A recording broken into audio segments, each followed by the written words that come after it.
tidur gara-gara apa? Gara-gara baca Quran surat Al-Waqiah. Yang dikatakan di situ, ketika nyawamu sampai di kerongkongan, saat itu seharusnya kamu melihat. Aku lebih dekat kepada kamu. Tapi kebanyakan manusia tidak bisa melihat. Waduh, saya baca ayat itu gak bisa tidur. Saya takut mati. Saya takut mati dalam keadaan tidak bisa melihat. Itu aja. Maka timbul pertanyaan pada diri saya, kalau saya harus melihat ya Allah, apa yang harus saya lihat? Kalau saya melihat ya Allah, dengan mata mana saya harus melihat? Kalau saya harus melihat ya Allah, turunkan orang yang bisa mengajarkan saya, agar saat itu saya bisa melihat. Itu aja doa saya setiap hari pada Allah. Saya gak pernah minta rezeki, minta uang, gak pernah. Saya minta jalan saja, agar saya bisa kenal sama dia. Karena para nabi, para rasul mengajarkannya begitu. Sampai pada Allah, mereka merasa cukup dengan Allah. Doanya sederhana, hasbi Allah, hasbi Allah. Bismillahirrahmanirrahim. Assalamualaikum warahmatullahi wabarakatuh. Salam sejahtera untuk kita semua. Om Swastiastu. Namo Buddhaya. Salam kebajikan. Sampurasun. Rahayu Sagung Dumadi. Semoga seluruh makhluk hidup di semesta ini, baik yang kelihatan maupun yang tidak kelihatan, di setiap ruang dan waktu, di semua tingkatan, senantiasa hidup berbahagia. Semoga kita semua yang masih diberikan pinjaman kehidupan, menjadi manusia, selalu menjadi sumber cinta, sumber kebahagiaan, sumber sukacita, sumber kedamaian, sumber ketentraman bagi semua makhluk dimanapun mereka berada. Semoga kita selalu menjadi kepanjangan tangan Allah untuk menyampaikan cinta kasih Allah pada seluruh makhluk di semesta ini. Karena sebaik-baiknya makhluk adalah yang berguna bagi manusia yang lain. Jika ada seseorang yang hari ini sudah menjadi orang cerdas, itu pasti dulunya pernah jadi orang bodoh. Dan ciri orang yang cerdas sederhana. Dia bisa menerima orang bodoh apa adanya, karena dia pernah bodoh. Makanya orang cerdas itu gampang sekali menerima orang bodoh. Dan tidak pernah marah ketika orang lain bodoh dan melakukan kebodohan. Tidak pernah usil lagi sama orang bodoh. Karena orang cerdas itu pernah bodoh. Beda dengan orang bodoh. Karena dia kan belum pernah cerdas. Jadi sulit menerima kehadiran orang cerdas. Bahkan ketika orang itu cerdas, dihukumi macam-macam tuh sama orang bodoh. Dan orang bodoh itu gampang tersinggungan, gampang marah, baperan. Jadi kalau ingin disebut orang cerdas, ya cirinya bisa menerima semua orang bodoh apa adanya. Suka menolak kan orang bodoh? Sepanjang kita belum bisa menerima orang bodoh apa adanya, sepanjang itu pula kita pun sama-sama bodoh. Orang yang sadar itu pernah tidak sadar dulunya. Makanya orang yang sadar itu cirinya juga cuma satu. Gampang sekali menerima kehadiran orang yang tidak sadar apa adanya. Karena dia pernah tidak sadar. Tapi orang yang belum sadar susah menerima orang yang sudah sadar. Karena dia belum pernah sadar. Jadi jangan heran kalau orang yang belum sadar sulit menerima orang yang sudah sadar. Bahkan menyalahkan orang yang sudah sadar. Tapi orang yang sudah sadar cirinya gampang menerima kehadiran orang yang belum sadar. Orang yang belum sadar itu melakukan kejahatan, menipu, mengeluarkan kata-kata kotor, orang yang sudah sadar, ya diam saja. Menerima kehadiran dia apa adanya. Kira-kira kita sudah termasuk orang cerdas dan sadar, atau bodoh dan belum sadar? Pilihan ada pada siapa? Pada diri kita sendiri. Kalian yang paling tahu dari kalian sendiri. Saya cuma ngasih ilustrasi aja supaya gampang. Bagaimana caranya kita supaya meningkat kesadarannya? Puncaknya kesadaran itu oleh Quran disebut sidratil muntaha. Sidra itu sadar, al-muntaha itu artinya penghujung atau puncak. Jadi sidratil muntaha itu artinya adalah puncaknya kesadaran. Dan sidratil muntaha selama ini dipahami oleh kebanyakan orang itu suatu tempat. Adanya di tempat yang jauh di sana. Entah di mana. Jadi ilusif. Lalu pikiran kita pun menjadi tercemar. Seakan-akan Allah pun tinggal di sebuah tempat di atas sana. Lalu terkadang kita sering bicara secara tidak sadar. Saya mah tergantung yang di atas saja. Padahal Allah udah jelas mengatakan, wa huwa ma'akum aina ma kuntum. Aku bersamamu dimanapun kamu berada. Dan kata-kata Allah yang sedemikian ringkas, sederhana itu terabaikan oleh pikiran yang ilusif. Karena sudah terbentuk paradigma, kalau bicara tentang Tuhan, pasti di atas. Lalu kita merayu-rayu sama dia, supaya dia mau mengikuti segala keinginan dan ambisi kita.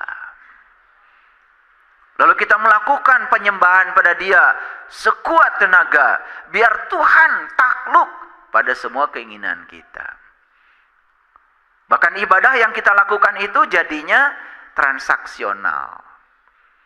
Tuhan bukan sebagai kekasih, tapi Tuhan malah justru jadi mitra dagang kita. Kali aja Tuhan bisa diatur-atur oleh saya, kalau saya banyak ibadah pada dia. Begitu? Begitu apa tidak? Serajin apapun kita pergi ke tempat ibadah, kalau kesadaran kita masih itu-itu saja, saya pastikan kesadaranmu tidak akan pernah berubah.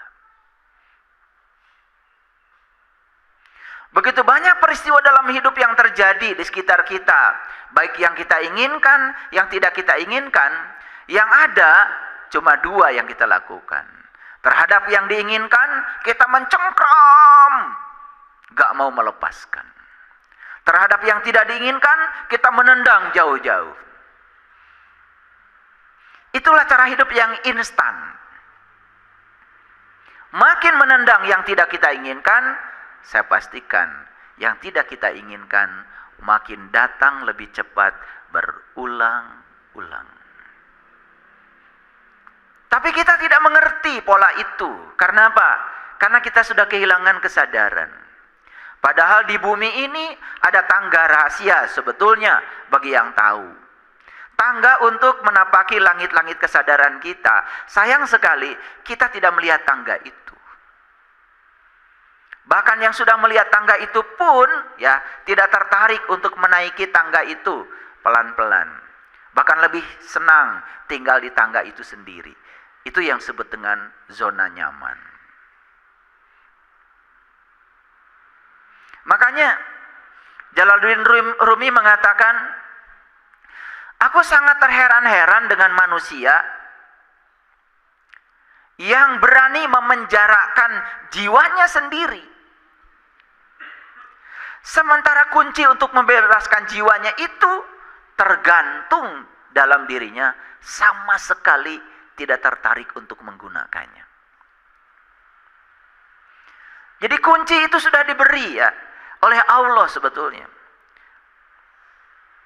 Lusa itu hari Kamis kita akan memperingati hari kemerdekaan. Hari kemerdekaan kita tuh sangat spesial. 17 bulan 8 1945. Bulan Ramadan lagi. Hari Jumat lagi. Bukan suatu kebetulan kalau leluhur kita itu diizinkan memerdekakan bangsa ini di hari yang sangat luar biasa sakral. Karena angka 17 itu dalam spiritual itu angka sakral. Kita sehari semalam sholat 17 rakaat, sakral bukan? Quran surat Al-Isra yang menceritakan tentang perjalanan Bani Israel, orang yang berjalan menuju Tuhan untuk menemukan sejati dirinya, itu juga nomor 17, sakral bukan?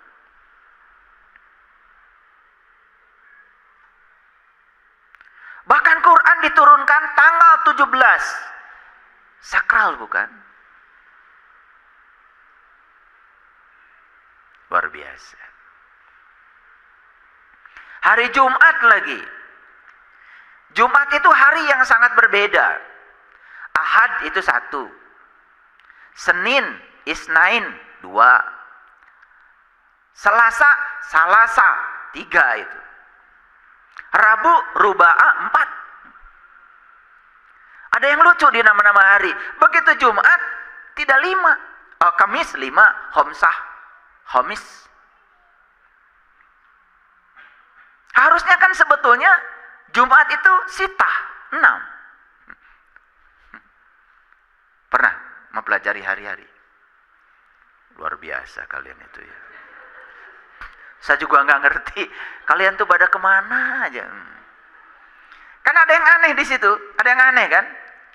Ahad 1, Senin 2, Salasa 3. Maka ada perempuan sufi namanya Rabi'ah. Rabu itu 4, Ruba'a. Makanya kalau orang Sunda diberi nama 4 Fatimah. Tuh. Itu 4 itu sebetulnya niru-niru dari nama Arab itu sebetulnya, dari Rabi'ah. Di sana Rabi'ah, di sini 4. Ya kan? Iya. Makanya waktu Rabi'ah itu lahir ke alam dunia itu kan kakak dan adik-adiknya itu protes sama ibunya. Kenapa kok nama anak 4? Lah kita nggak protes karena nggak ngerti. Betul nggak? Untung aja nggak ngerti makanya nggak protes. Makanya kalian itu anteng aja hidupnya, nggak pernah protes. Baca Quran pun tenang aja, damai, karena nggak ngerti. Beda dengan saya, kalau baca Quran tuh jantung saya tuh kayak mau copot itu. Bahkan mau lanjut aja ke ayat berikutnya, rasanya satu ayat itu seperti membuka bawang merah itu. Kelopak pertama saya buka, kelopak kedua terbuka, kelopak 3 tuh sampai sesek itu kadang-kadang dada itu. Begitu intuisi sudah jalan, itu luar biasa. Intuisi bukan logika ya. Begitu pikiran memahami realitas, itu logika. Tetapi begitu ruh mengalami pengalaman realitas, itu intuisi. Makanya ruh kita itu harus mengalami pengalaman realitas. Bagaimana kita bisa menyatakan iman kita itu benar kalau belum mengalami? Malam yazuk lam yarib. Yang gak ngalamin itu gak akan paham. Karena tidak ada pemahaman dari kitab, dari buku, gak ada. Semua pemahaman itu datang dari pengalaman. Hanya yang mengalami yang bisa paham. Yang gak ngalamin cuman tahu zon, sakwa sangka, persepsi namanya, kebenaran namanya. Pembenaran namanya, bukan kebenaran. Kenapa kok 4 itu menjadi istimewa? Ya karena 4 itu luar biasa. Tubuh kita dibangun dari 4 unsur, tanah, air, api, udara. Yang harus kita kenal dari Allah juga 4, asmanya, sifatnya, af'alnya, Allahnya.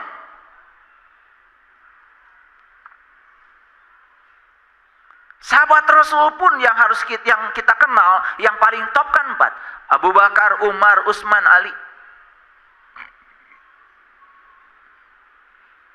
Ternyata semuanya serba 4. Lafaz Allah itu juga 4. Alif, lam, ha. Muhammad juga 4, mim ha mim dal 4. Pernah memikirkan itu? Malas sebetulnya saya nanya sama kalian itu. Jawabannya udah bisa diduga, pasti enggak gitu. Karena memang kita ini terlalu sibuk ya. Sibuk mencari sesuatu yang tidak ada. Tidak sibuk menikmati yang ada. Betul nggak? Punya uang 1 juta hari ini rasanya nggak ada. Karena pikiran sedang mencari yang 10 juta yang belum ada. Ya seperti itu. Tertipu terus oleh diri palsu kita. Oleh ego kita sendiri. Ya saya tidak mau cerita 17 Agustus sebetulnya. Tetapi siapapun yang sudah tahu rahasia 17 akan merdeka jiwa raganya. Siapapun yang sudah menemukan sholat pada tingkatan khusyuk, sholatnya sudah di makom Ibrahim, pasti merdeka jiwanya. Dan ciri orang yang merdeka itu bisa menerima setiap saat tanpa penghakiman, tidak terjebak benar salah, tidak terjebak baik buruk. Karena semua masalah manusia berasal dari pikiran yang menghakimi. Begitu seseorang pikirannya sudah tidak menghakimi, tidak ada masalah.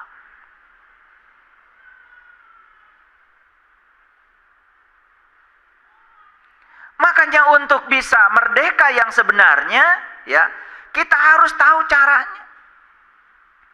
Kita harus mengetahui rahasia untuk memerdekakan jiwa terutama. Seperti kata Rumi tadi. Kuncinya sudah tergantung pada dirimu. Tetapi mengapa kunci itu tidak kau gunakan untuk memerdekakan jiwamu?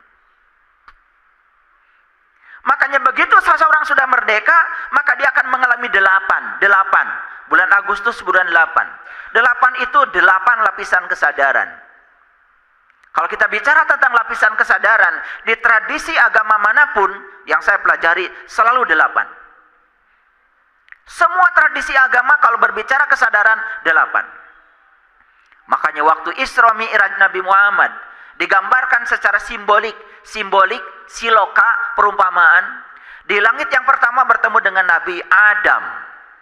Di langit yang kedua bertemu dengan Nabi Yahya. Di langit yang ketiga bertemu dengan Nabi Yusuf. Di langit yang keempat bertemu dengan Nabi Idris. Di langit yang kelima bertemu dengan Nabi Harun. Di langit yang keenam bertemu dengan Nabi Musa. Di langit yang ketujuh bertemu Nabi Ibrahim. Masuklah Sidrah Al-Muntaha. Langit di situ bukan langit secara fisik. Itu cerita tentang lapisan-lapisan kesadaran. Makanya kita harus bisa mencapai lapisan kesadaran yang tertinggi, namanya Sidrah Al-Muntaha. Walaqad ra'ahu nazlatan ukhra inda sidratil muntaha indaha jannatul ma'wa id yaghsha sidrati ma yaghsha. Disitulah tempat pertemuan kita dengan alam asal kita. Tempat pertemuan kita dengan jati diri kita. Maaf saya menyebut kata tempat karena tidak ada lagi cara untuk mengkomunikasinya. Yang sebenarnya Sidratul Muntaha bukanlah tempat, tetapi kesadaran puncak yang dicapai oleh setiap insan yang mau melakukan proses perjalanan menuju langit-langit yang lebih tinggi. Jadi langit itu menceritakan lapisan-lapisan kesadaran. Karena langit yang di sana nggak ada. Itu cuma ruang kosong antar planet kok. 19 itu kalau di Quran itu adalah pintunya neraka Syakor. Ada 19 pintu. Jika seseorang sudah merdeka jiwanya, maka kesadarannya akan meningkat sampai Sidrah Al-Muntaha. 19 pintu neraka itu tertutup rapat bagi dia. Maka 4, 5. Luar biasa. 4 sudah saya sampaikan ya. Semua hidup itu saraba 4. Kita menjadi tahu dan kenal kepada rahasia angka 4. Dan 5 itu kalau di Islam luar biasa ya. Itu kan rukun Islam. Islam itu adalah damai pasrah. Itulah puncaknya kehidupan. La tamutunna illa wa antum muslimun. Keren bukan? Keren ya kalau dibahas. Tapi hari ini topiknya bukan itu. Oleh karena itu, mari kita bersyukur hari ini kita masih dihadirkan, diberikan kesempatan untuk merubah cara berpikir kita, kualitas hidup kita. Semoga kehadiran kita di tempat ini menjadi berkah untuk diri kita, keluarga kita, dan seluruh semesta. Mari kita puji Allah bersama-sama membaca hamdalah. Alhamdulillahirabbil alamin. Mari kita awali kajian kita hari ini bersama-sama memohon ridho dan berkahnya, seraya menyapa asmanya dengan kelembutan dan cinta dengan membaca basmalah. Bismillahirrahmanirrahim. Topik kita hari ini adalah percaya dan tidak percaya, dua-duanya tidak bisa dipaksa. Percaya dan tidak percaya tidak bisa dipaksa. Maaf ya, saya mau cerita pengalaman saya. Waktu kecil saya mempertanyakan banyak hal. Saya mempertanyakan tentang Allah, tentang malaikat, tentang kitab. Saya mempertanyakan tentang Rasul, saya mempertanyakan tentang hari kiamat, saya mempertanyakan tentang akhirat. Wajar nggak kalau saya mempertanyakan itu? Wajar nggak? Wajar kan? Tetapi jawaban yang saya terima, ini pengalaman saya, dari guru-guru ngaji saya, jawabannya tidak boleh bertanya itu. Wajib percaya. Tambah bingung saya. Sedangkan wajib itu kan dilaksanakan dapat pahala, ditinggalkan dapat siksa. Kan dua-duanya juga itu kesadaran rendah. Coba, kita punya karyawan. Dia itu melaksanakan pekerjaan karena berharap pahala, berharap pujian dari kita. Dan dia melakukan pekerjaan karena takut dapat hukuman dari saya. Kalau kita punya perusahaan dan karyawan kita semua begitu, maju nggak perusahaan? Bangkrut perusahaan kita. Kita butuh di perusahaan kita itu orang yang butuh bekerja, orang yang butuh untuk mengimplementasikan eksistensi dirinya agar dia eksistensi. Keberadaan dia itu ada. Makanya ada 4 tingkatan motivasi. Pertama, motivasi hadiah. Dia melakukan sesuatu karena ingin dapat hadiah. Ini motivasi paling rendah. Yang kedua, motivasi ancaman. Dia melakukan sesuatu karena takut dengan ancaman. Dua-duanya motivasi ini rendah. Agak waras sedikit yang namanya motivasi kebutuhan. Dia melakukan sesuatu karena sudah mulai butuh. Dan yang paling tinggi tingkatan motivasi yang disebut dengan motivasi cinta. Dia melakukan sesuatu karena senang melakukannya. Nah, kita butuh karyawan yang tingkat motivasinya kan di situ sebetulnya. Jadi kalau saya harus percaya dan kemudian saya diancam kalau saya tidak percaya, kan saya semakin tidak percaya. Betul nggak? Karena percaya itu kan perlu ada bukti. Yakin itu perlu ada bukti. Yakin itu perlu ada argumen. Yakin itu perlu ada alasan. Setuju nggak dengan saya? Jadi baik percaya maupun tidak percaya, dua-duanya juga tidak bisa dipaksa.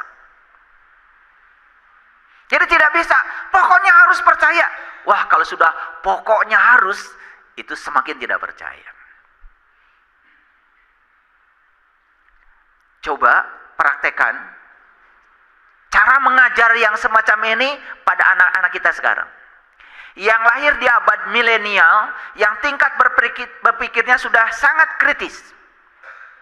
Sangat kritis, sangat kreatif. Bahkan anak-anak kita sekarang nih, belum bisa baca saja, kasih HP. Dia sudah bisa main HP.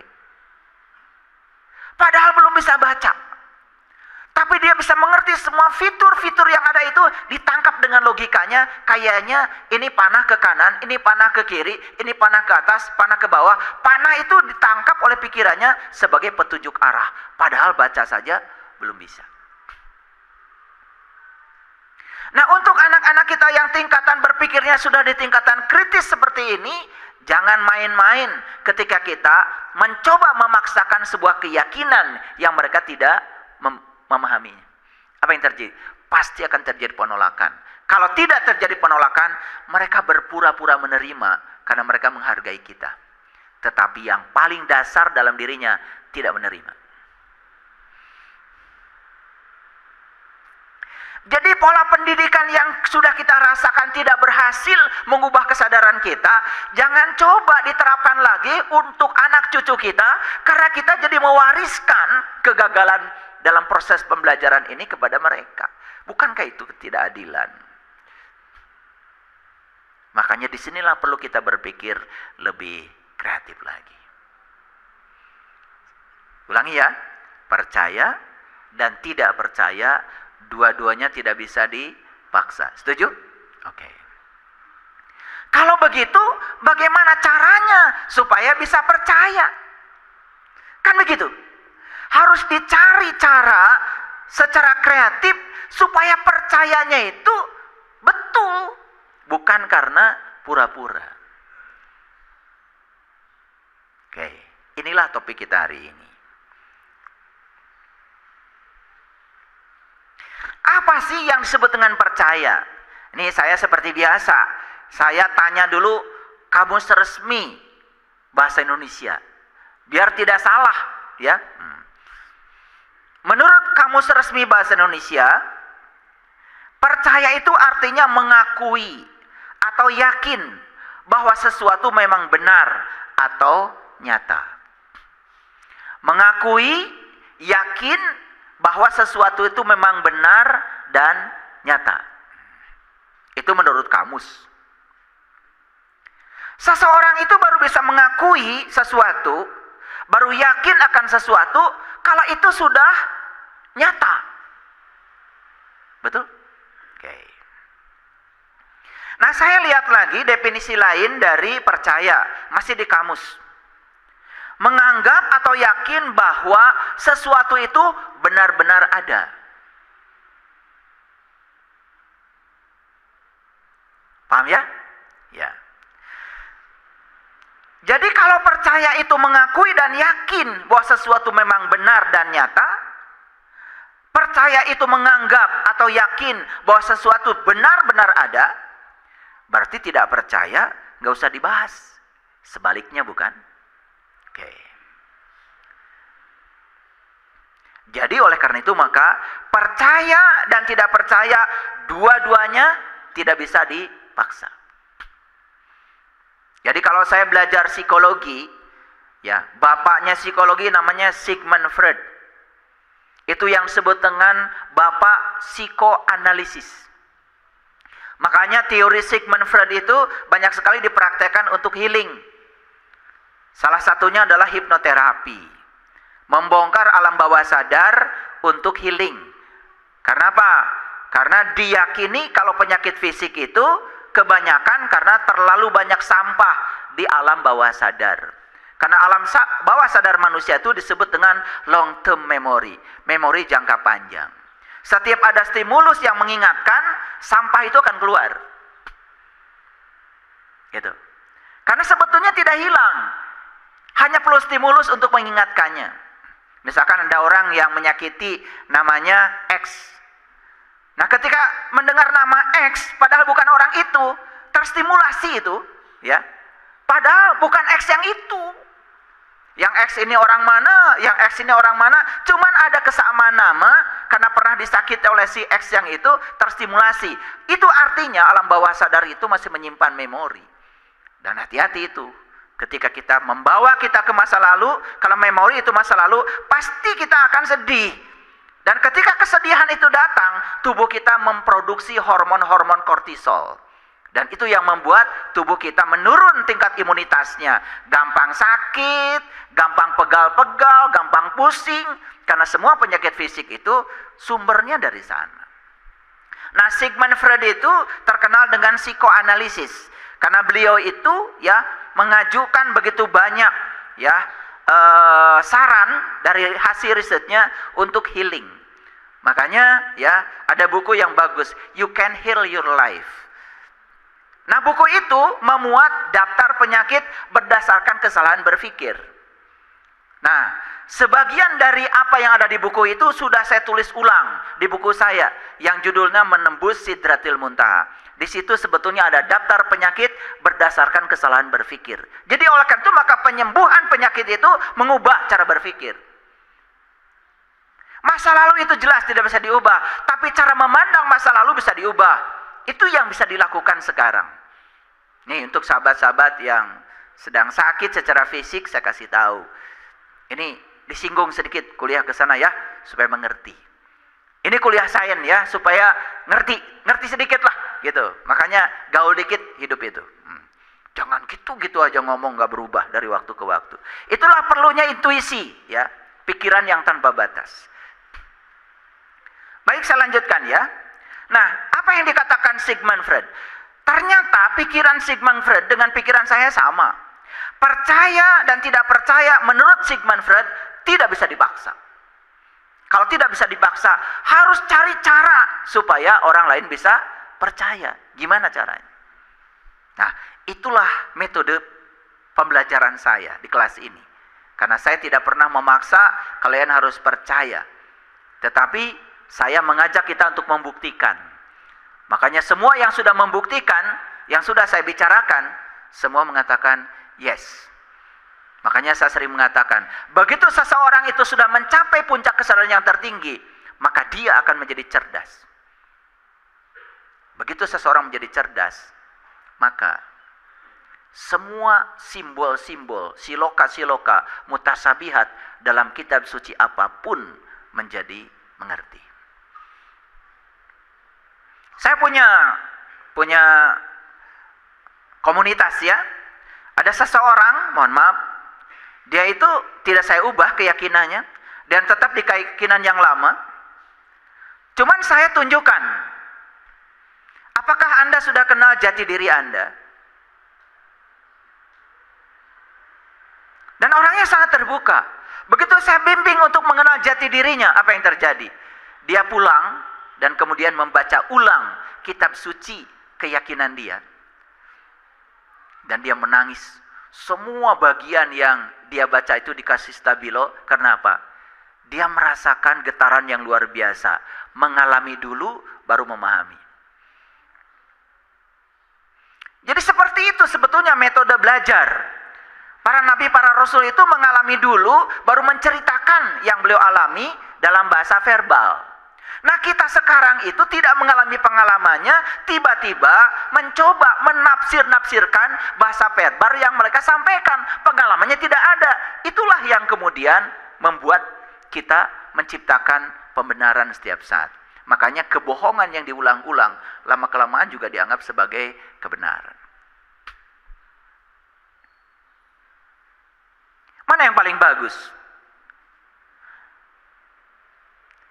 Merasakan madu dulu baru berbicara tentang madu? Atau berbicara tentang madu belum merasakan madu? Orang yang sudah merasakan madu ketika berbicara tentang madu tidak akan jauh dari pengalamannya. Tapi orang yang berbicara madu belum pernah merasakan madu pasti akan membuat tafsir tentang madu. Yang berbahaya, tafsir yang dia buat itu diberikan kepada banyak orang. Lalu ada gambaran baru tentang madu karena sudah disampaikan berulang-ulang.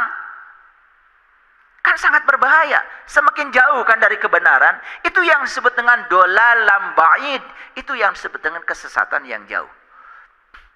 Tetapi orang tidak menyadarinya karena lebih suka membaca apa kata orang. Betul nggak? Padahal orang yang menuliskan pernyataan tentang madu itu sampai sekarang dia boro-boro minum madu. Lihat madu aja barangnya kayak apa? Belum. Tapi itu sudah jadi buku tentang madu dari orang yang belum pernah melihat dan merasakan madu. Bahaya nggak? Semua orang akan mengikuti dia. Apalagi sudah pakai gelar itu, gelar ini yang ngomongnya. Tambah berbahaya. Betul nggak? Nah, lucunya kita itu kalau lihat tulisan apa saja nggak pernah tanya. Makanya saya kalau pergi ke toko buku, cari buku, saya tidak cari buku yang banyak daftar pustakanya. Semakin banyak daftar pustakanya, semakin tebal bukunya, semakin banyak apa kata orang. Apa kata penulisnya? Malah tidak ada. Maka saya cari buku yang tidak daftar pustakanya. Hampir semua buku-buku spiritual, apalagi buku spiritual dari barat, tidak ada daftar pustakanya. Kenapa? Yang diceritakan oleh mereka itu adalah pengalaman yang terjadi. Itu kejujuran. Paham maksud saya? Ini malah kita terbalik. Semakin banyak daftar pustakanya, semakin kita percaya. Padahal semakin banyak dia menyadur, semakin banyak apa kata orang. Betul nggak? Kata dia yang menulisnya. Makanya dia tidak berani menulis di halaman depannya penulis, bukan. Dikarang oleh, kan dikarang. Namanya juga ngarang. Betul nggak? Iya. Dikarang itu kan berarti bukan yang sebenarnya. Tapi kalau ditulis oleh written by, nah itu. Kalau buku-buku barat yang asli, biasanya begitu tulisannya. Written by. Siapa? Ah, itu pasti pengalaman. Jadi kalau dikarang oleh, isinya pasti ngarang.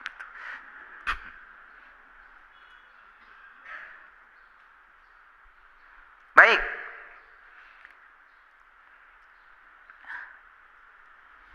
Ada siloka, ada perumpamaan. Hati-hati nih. Leluhur kita itu cara mengajarkan sesuatu kepada kita menggunakan bahasa tingkat tinggi, namanya bahasa siloka. Bahasa lainnya adalah perumpamaan.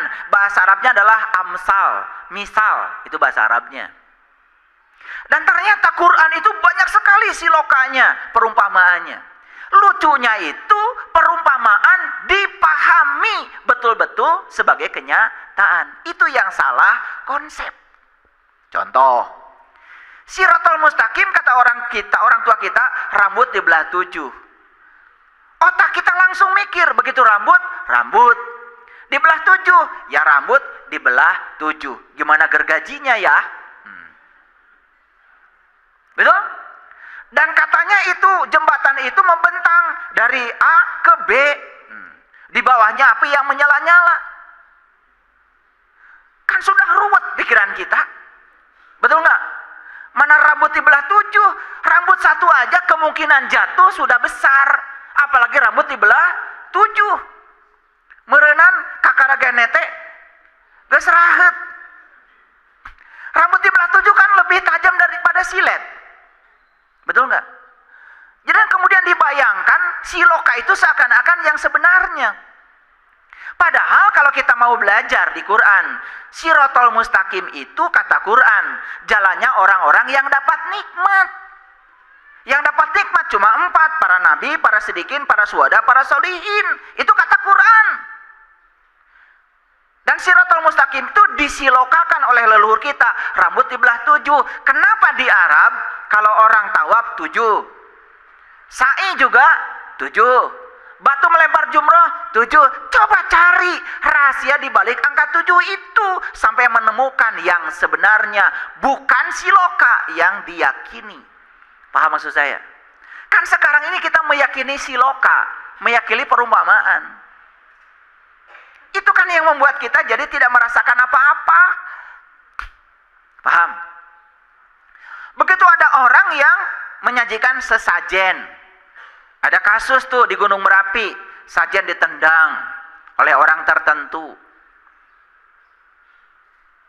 Harus diterima nggak dia waktu menendang? Ya kalau kita merasa diri sudah sadar, terima aja, dia belum sadar. Dan yang belum sadar itu kan belum pernah sadar. Ya biarkan aja di tingkat itu. Bukan penghinaan, nggak ngerti kok. Dia tidak menghina, cuman nggak ngerti. Padahal sajen itu sastra jenda. Sajen, sajian, itu cara leluhur kita berkomunikasi dengan kita, dengan alam. Dan dibalik dari barang-barang yang ada dalam sajen itu kan sebetulnya semua simbol-simbol yang syarat dengan makna tingkat tinggi. Kalau kita belajar sajen ya, Di situ ada parupuyan. Parupuyan tahu? Parupuyan itu ya, itu semacam tungku yang terbuat dari tanah liat, kemudian dikasih arang, dan kemudian disulut, kemudian timbul bara. Betul nggak? Itu parupuyan namanya. Terbuat dari apa? Dari tanah. Tanah apa? Tanah liat. Berapa unsur yang membentuk parupuyan? 4. Tanah, air, api, udara. Parupuyan itu lambang dari tubuh kita. Ada api di situ. Coba, parupuyan itu baru berguna kalau ada apinya. Begitu ada apinya, membakar apapun bisa. Betul nggak? Membakar kemenyan juga jadi wangi. Kan begitu. Apa maknanya? Itu simbolik dari leluhur kita bahwa diri kita ini tubuh harus ada apinya. Ada yang menghidupkan di dalamnya. Kalau kita sadar dengan itu, tubuh ini jadi berguna. Kalau tidak sadar dengan itu, tubuh ini mati. Hebat nggak leluhur kita? Cuman kita belum mengerti, sudah menjas. Seakan-akan sajian itu adalah persembahan buat jin, buat kuntilanak gitu. Serendah itu penilaian kita pada leluhur kita sendiri. Ngerti juga enggak? Mereka itu tidak membuat persembahan pada siapapun. Hanya pesan bahwa, lihat loh parupuyan, ada baraknya, baru berguna. Maka kalian itu hidup baru berguna kalau bisa memahami dan mengenal sejati dirimu yang menghidupkan tubuhmu. Gitu. Dalam sesajen itu ada kopi panas, ada kopi pahit, kopi manis, teh pahit, teh manis. Aduh, kalau itu dibahas tidak akan cukup 2 SKS saya menjelaskannya. Teh itu di mana tinggal? Di tempat yang dingin. Teh itu bergerombol hidupnya. Betul? Dan teh itu ditempa oleh panas, dingin, hujan, badai. Tetapi walaupun ditempa dengan begitu, tetap saja dia menghasilkan pucuk teh. Dan pucuk teh itu tidak selesai, kemudian digarang. Betul? Di oven, dipanaskan. Setelah itu belum cukup, harus diseduh untuk menghasilkan air teh. Itulah perjalanan hidup kita seperti itu, bukan? Betul nggak? Ada kopi, kopi itu luar biasa. Kopi itu kalau dia sendiri, ya tumbuh sendiri, homogen, mati tuh pohon kopi. Karena pohon kopi itu harus hidup di tempat yang heterogen. Ada pohon pisangnya, bawahnya kopi tumbuh tuh. Semakin hium, semakin banyak pohon-pohon di sampingnya, semakin bagus tumbuhnya kopi. Kopi itu mencerminkan tentang heterogen kehidupan. Kita ini tidak mungkin hidup bertetangga sama semua. Mungkin saja kita bertetangga dengan suku A, suku B, suku C, keyakinan A, keyakinan B. Jadilah seperti kopi. Tetap adem. Coba, pesannya luar biasa. Udah. Setelah timbul buah diapakan? Dipesek, dibuka, kemudian digarang kopinya, ditumbuk. Gak cukup, diseduh. Tapi kemudian jadilah air yang menyegarkan kopi. Pada seneng kan? Itu siloka. Siloka itu sebetulnya adalah bahasa makna yang dikomunikasikan hanya orang-orang yang cerdas yang bisa menangkap maknanya. Orang-orang yang tertutup gampang sekali menilai, tidak akan bisa memahami itu. Udah dengarkan saja, ada di YouTube kok. Saya sudah cerita tentang sajen, ya, lebih lengkap lagi. Karena hari ini bukan itu. Baik, kita lihat. Ada Quran nih, surat Al-Baqarah, ayat yang ke-26. Mari kita masuk dulu pada kajian Quran. Sesungguhnya Allah tiada segan membuat perumpamaan berupa nyamuk atau yang lebih rendah dari itu. Adapun orang-orang yang beriman, maka mereka yakin bahwa perumpamaan itu benar dari Tuhan mereka. Jadi yang yakin akan perumpamaan itu hanya orang yang beriman. Siapa orang yang beriman? Yang sudah mengalami, yang sudah merasakan, yang sudah terbuka pintu kolbunya, yang sudah menyaksikan. Bagi mereka yang sudah sampai di tingkatan itu, perumpamaan itu bukan perumpamaan lagi, sudah nyata dalam dirinya. Maka di Quran Allah berkata begini, ya. Sebelumnya aku berbicara kepadamu dengan perumpamaan. Dan kini aku berbicara kamu dengan nyata, senyata-nyatanya. Bagi siapa itu? Bagi yang sudah mengalami Allah. Bukan si lokal lagi. Yuk baca lagi ayat ini. Ya, adapun orang-orang yang beriman, maka mereka yakin bahwa perumpamaan itu benar dari Tuhan mereka. Tetapi mereka yang tertutup, yang masih belum mengenal, yang masih belum merasakan, yang masih buta mata kolbunya, apa katanya? Mereka mengatakan, apakah maksud Allah menjadikan ini untuk perumpamaan? Dengan perumpamaan itu banyak orang yang disesatkannya, dan dengan perumpamaan itu juga banyak orang yang diberi petunjuk. Dan tidak ada yang disesatkan oleh Allah kecuali orang-orang yang fasik. Maka di Quran itu ada orang yang belum tahu, ada orang yang tidak tahu, ada orang yang belum tahu tetapi sok tahu. Itu yang namanya fasik. Pahami bedanya? Karena ada orang yang belum tahu, tetapi dia tahu kalau dia belum tahu, maka dia mencari tahu. Kan seneng orang lain memberitahu sama dia. Dia tidak tahu, tapi dia tahu kalau dia tidak tahu. Kan gampang diberitahu. Tetapi ada orang yang belum tahu, tidak tahu, tetapi dia sok tahu. Diberitahu tidak mau tahu. Ini yang disebut dengan fasik. Kemana-mana dia cerita seperti orang yang tahu. Memberitahu si A, memberitahu si B seperti yang tahu. Padahal dia tuh tidak tahu. Cuman dia penghafal. Banyak menghafal, banyak baca buku, banyak baca itu, baca. Tapi pengalaman belum mengalami. Itu yang namanya fasik. Jadi orang fasik itu orang yang tidak tahu. Tetapi dia tidak tahu bahwa dia tidak tahu. Tapi sok tahu. Diberitahu tidak mau tahu. Oleh karena itu Allah mengatakan di ayat ini, perumpamaan ini bagi yang tertutup akan menyesatkan. Tapi perumpamaan ini bagi yang sudah terbuka jadi petunjuk. Yuk, saya kasih tahu. Ketika baca Quran, kan kata Allah isinya perumpamaan. Ingin jadi petunjuk? Buka dong. Buka pintu kolbunya. Sepanjang kita masih tertutup, sepanjang itu pula kita tidak akan memahaminya. Jadinya menerka-nerka. Paham? Oke. Yuk, lanjut dulu. Pelan-pelan ya ngajinya. Watil kal amsalu nadribuha linnas wa ma yaqiluha illal alimun. Ini Quran surat Al-Ankabut. Kalau tadi itu surat Al-Baqarah ya. Boleh dicatat tadi ayatnya, surat Al-Baqarah ayat 26. Semua juga sudah tahu ya. Pastilah itu juz pertama kan? Ya.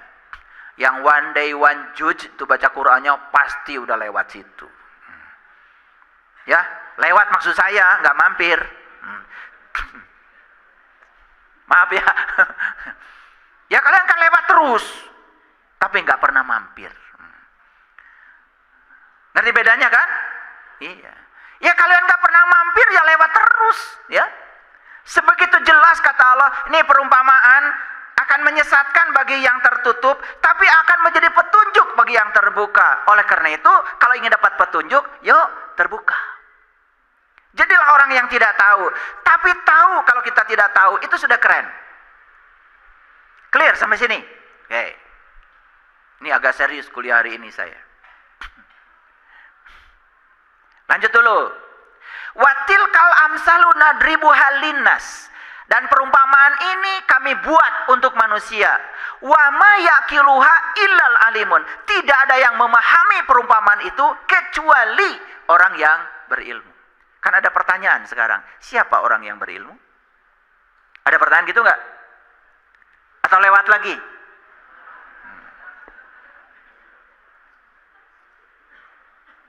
Saya kalau baca apapun nggak bisa otak saya itu lewat ya. Saya belajar fisika. Kalau ada sesuatu yang saya belum mengerti, saya tuh nggak bisa tidur berhari-hari.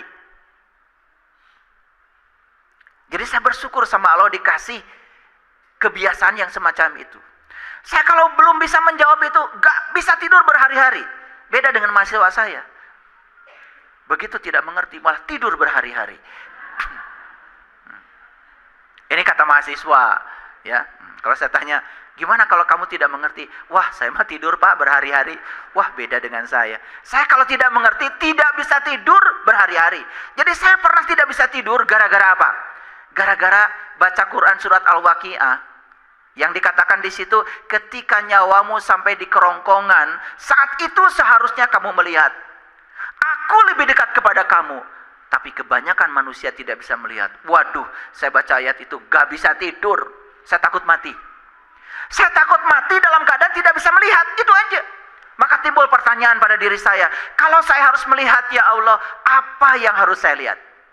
Kalau saya melihat, ya Allah, dengan mata mana saya harus melihat?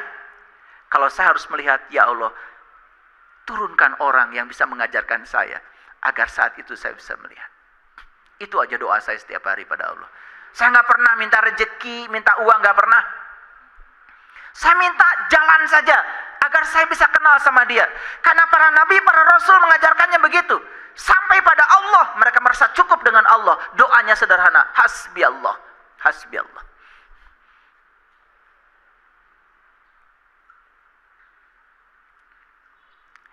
Nah, pertanyaannya, siapa yang berilmu? Nah, menurut hadis Nabi, yang berilmu itu disebut ulama.